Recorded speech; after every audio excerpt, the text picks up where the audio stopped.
Have a look at Disabled by Wilfred Owen. I provided a primer here of ideas that are likely to be useful later on in the poem when we're trying to make sense of some of the local things that we've identified. These are ideas or feelings that are quite common in Owen's poetry because a lot of his poetry is, or almost all of his poetry is to do with his responses to the war in which he fought. So I've said here, Owen is a poet well known for writing poetry that helps him, in response to his experiences in war, to express compassion and pity, vent frustration or anger, deal with despair or confusion, register protest, or to shock and disconcert or shift the perspective of the audience. Those are not necessarily ideas which will appear in this poem. They're just there as possibilities, as plausible possibilities, which might resonate or make sense with us later on when we're trying to think about what the wider implications of the more local observations that we're going to make are. So it's called Disabled, and it begins with a portrait of a haunted, hopeless man in what I would say is an undignified situation. He sat in a wheeled chair waiting for dark, and shivered in his ghastly suit of grey, legless, sewn short at the elbow. Sorry, at elbow. Interesting. The article is missing there. He's anonymous. He's not named. He's never named through the poem. Just that pronoun there. He, refusing to refer to him as an individual with a personality. It's just a portrait. These first three lines. It's an image of him sitting in his chair somewhere. We're told about the park here, through the park. We're not told exactly where he is. It seems that we're a long way from the trenches here. Owen is well known for quite graphic depictions of encounters and events and life in the trenches, but it's clear from early on, well, from the beginning of this poem, that we're not in the trenches. We're a long way from it.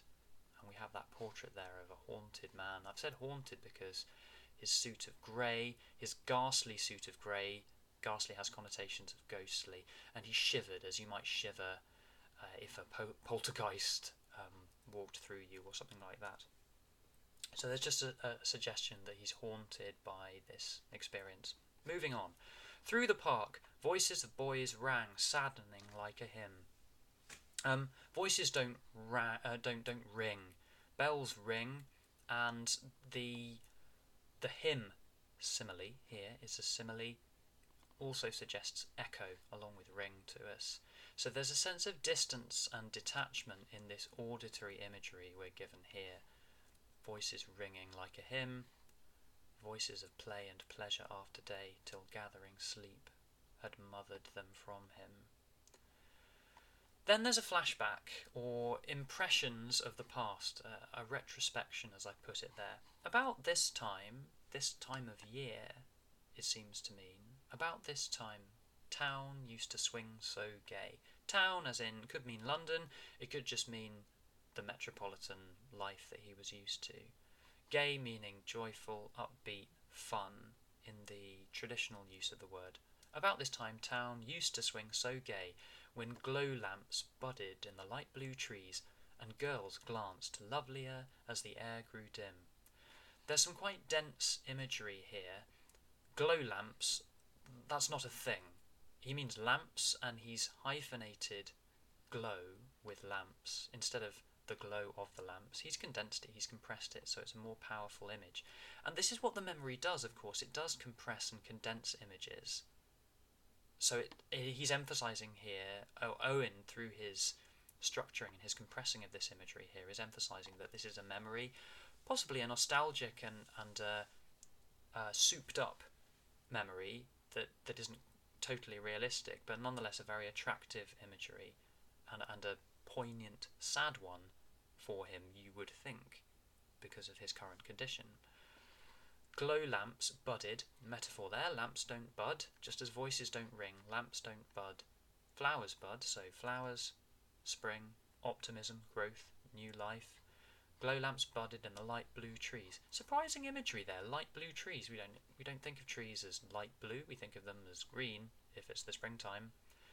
So it's a surprising image, maybe a playful image. So I've listed some suggestions here: optimism, beauty, surprise, playfulness, and wonder at these surprising images, all compressed in this one line of dense imagery. The next line does a similar kind of thing. The girls glanced lovelier as the air grew dim. Presumably, whilst the air was growing dim, the girls were doing more than just glancing repeatedly. They were dancing, drinking, flirting, talking, but he's focused on glance as a gesture of excitement, the eye contact of the glance, and also because it alliterates with this G here, girls glanced. Alliteration can be difficult to explain. Here the alliteration seems to be playful. As the air grew dim. Air doesn't really grow dim, lights grow dim, air grows cold. So he's mixing the elements here, perhaps, in another playful way. In the old times, before he threw away his knees, compare how this compressed imagery here works with this more blunt language here. That compression is no longer there. In the old times, before he threw away his knees, the imagery is gone. So there's a harsh contrast there. This beautiful compressed imagery here is juxtaposed with this blunt message here. There's a metaphor, threw away. You can't throw away your knees. Not literally, not really. The metaphor is casual. You throw away a crisp packet. You throw away some chewing gum that you're finished with. You don't throw away your knees. So the juxtaposition of that metaphor, casual metaphor, throw away, with the implication of what it actually means, which is that he has lost his knees. That juxtaposition of the casual and the serious is ironic. The dash also helps to create a conversational tone, I would suggest, because this seems like an afterthought. He drops it in, as if it's not even the main point of the stanza. The density of this imagery here again creates a feeling that the voice of this poem is quite engrossed in this image of how things used to be, and then the hyphen, or the dash rather, snaps us out of it, and it feels like a bit of an afterthought, which it shouldn't be. You wouldn't expect this momentous and devastating event in his life to be an afterthought, and so that helps to emphasise the irony further, because irony tends to come from a meaningful contradiction in our expectations. We would expect this to be the centre, the focus of the stanza. In fact, it's given as an afterthought. It's almost as if the voice doesn't really have the energy to care or to stress the significance of what has actually happened. Now he will never feel again how slim girls' waists are, or how warm their subtle hands. There's a return to the present here, and these are tactile memories. Feel how slim girls' waists are and how warm their subtle hands. So the poet is appealing to our sense of touch here.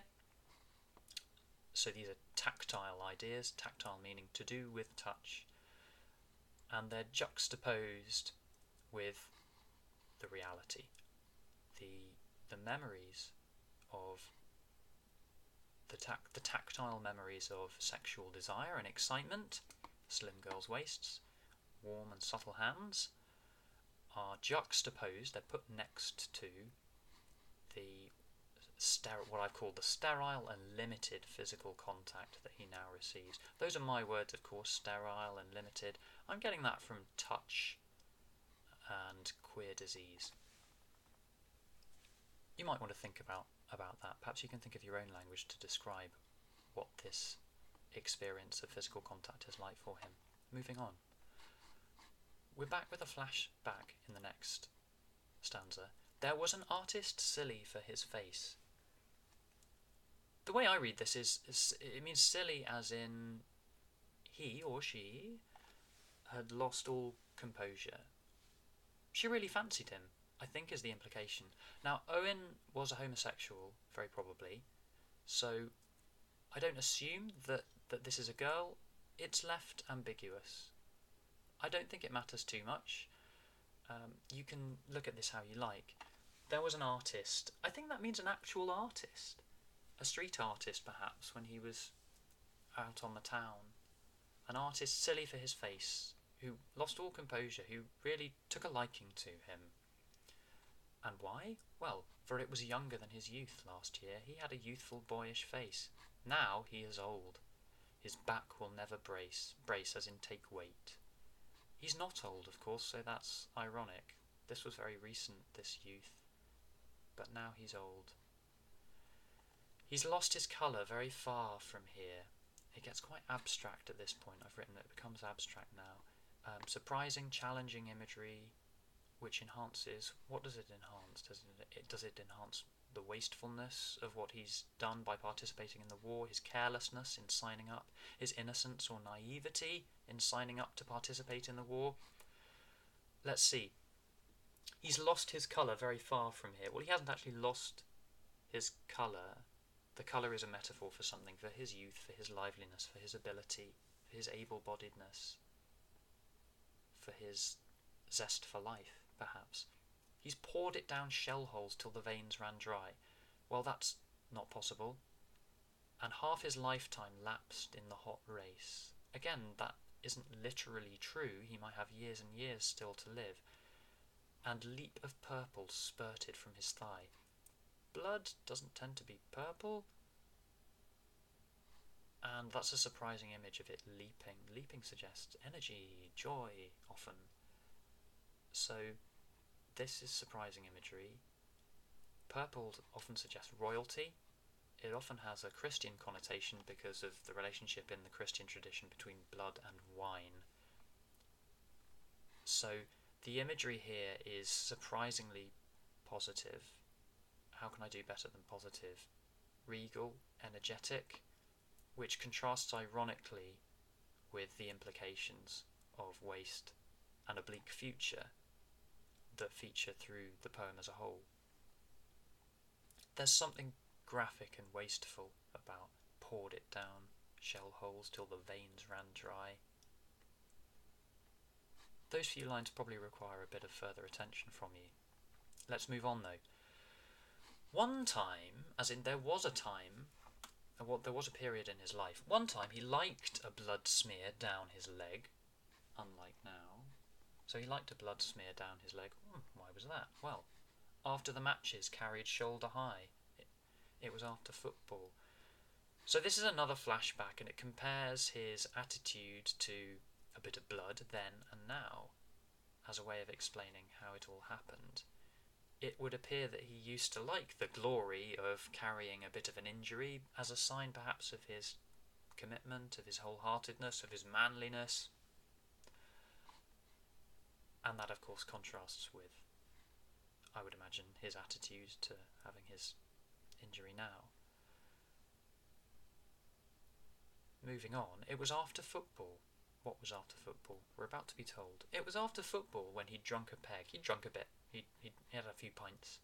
He thought he'd better join. He wonders why. The blunt, empty short sentence there. Somebody who doesn't have any answers. I've written vague, muted. Muted as in the emotions don't come through very clearly. He seems dead inside. Ponderous, conversational. You don't expect people to talk conversationally about tragic events in their lives. Perhaps you expect them to be much more impassioned and fluent about it, even if the reality, of course, is not always like that. Lacking in direction. That's brought about, I think, through the punctuation and a range of things going on here. You've got the short sentence here. This phrasing, it was after football. He thought he'd better join, rather than he thought he'd better join after football. That's why. Little phrases like this, making it sound broken up and spontaneous as this is occurring to him, or he's remembering it bit by bit. He wonders why. Someone had said, is it personal again? It's vague. it seems foolish in retrospect to have taken this advice from someone who we can't even remember. Someone had said he'd look a god in kilts. Nice bit of hyperbole there to mimic the banter, I guess. The manly banter amongst those who are interested in signing up to go to the war. That's why. And maybe too, ponderous again, to please his Meg. To please another girl. Aye, that was it. That I there. He could have said yes, but he's written I because it sounds more conversational. Aye, that was it. To please the giddy jilts. I've given you a note about jilt there. It's an archaic word. It means a woman who capriciously rejects a lover. If you're capricious, you're unpredictable. So he signed up to impress the girls, basically. He didn't have to beg. Smiling, they wrote his lie, aged 19 years. So in fact he was too young to sign up, but he lied, as many men did, to be allowed to sign up to the army, because there was a period when there was great enthusiasm to sign up, before it became clear that the war was a death trap. Germans he scarcely thought of. He wasn't thinking about the political reasons for signing up. Germans he scarcely thought of. All their guilt, and Austria's, did not move him. It didn't emotionally move him. He wasn't interested. And no fears of fear came. He wasn't afraid of fear. He didn't fear fear. He hadn't thought about what it might actually be like to be in a trench, having machine guns firing at you, firing at your head. He thought, instead we get this list. It's useful to note that here. Owen uses a list to kind of build up these material reasons, and ultimately shallow material reasons for signing up. So maybe we sympathise, we empathise with him once we've read this compelling list which gathers momentum. I mean, it's not that compelling, but you can kind of sympathise with the appeal when you read through it. He thought of jewelled hilts, the hilt of a sword, for daggers in plaid socks, of smart salutes, and care of arms, and leave. Look at the repetition of the conjunction and here, along with the semicolons making the list. So there's a bit of momentum building up here. You can see how he got carried away. And care of arms, and leave, and pay arrears, esprit de corps, as in team spirit, the spirit of the regiment, pay arrears, as in getting paid, and leave, as in your holiday. So one of the things he was looking forward to was not working. And hints for young recruits. I think that means hints of promotion. And soon, there's that and again, creating momentum, as if this was an unstoppable force that he'd invited. And soon he was drafted out with drums and cheers. He was drafted out. He was sent off to war. It seems to happen indecently quickly, this moving from signing up and the reasons for signing up to being drafted out to fight. Moving on. This is a short three-line stanza. The stanzas aren't desperately regular, but this one seems unusually short. It's almost as if it's been amputated. Perhaps that's taking it a bit too far. Worth considering. Some cheered him home, but not as crowds cheer goal. That's reminding us, of course, of his original enthusiasm for playing sport and the heroism of playing sport. So that reminds us of that, crowds cheering for goal. Only a solemn man who brought him fruits thanked him, Owen's italics there, and then inquired about his soul. Those italics I think are quite powerful. It suggests, it's a quotation of course, but there's something forced about it. It seems as if this man is saying what he thinks he ought to say, which is quite patronising from the recipient's point of view, I would guess. He's brought him fruits, which is the cliche thing to bring somebody who's sick in hospital, and then inquired about his soul. Well, again, that seems quite patronising as well. We don't know anything else about this solemn man. Perhaps that word solemn also suggests that he's put this on. I don't mean that he's being totally disingenuous, but somebody who means well, but is incapable of really understanding what this man has actually been through. Moving on. Now, he will spend a few sick years in institutes. I want you to look at the abstract nouns here. Institutes and rules. There are no people looking after him here. Now he will spend a few sick years. Years is also an abstract noun. A few sick years in institutes, and do what things the rules consider wise. Not what people consider wise. There are no decision makers here, there are just rules. Years can't really be sick. It just seems to suggest that his whole experience is going to be sick. The years themselves will be sick. Institute seems officious and forced, as does the reference to the rules. And take whatever pity they may dole. To dole was to dish out. The dole is unemployment benefit. It's not a very complimentary term for it. So a handout. Take whatever pity they may dole, as if pity is some sort of commodity to be dished out. It puts him in an indignant position, waiting to receive pity like it's soup or bread. I've written, his relationship with society seems to be distant and impersonal. That comes back to here, I guess, this idea of distance, his distance from the ringing voices through the park. The fact that he can't be involved. And it's impersonal because of the institutes and the rules. There are no people involved here. And take whatever pity they may dole. Tonight, he noticed, so now we're really brought into the present, back to now. Because it was evening when we began, because the children in the park were finishing their day and going off to sleep. And now it's night time, and obviously there's a symbolism there.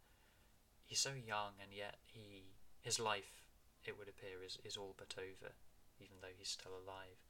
So the time of day is used in a form of pathetic fallacy.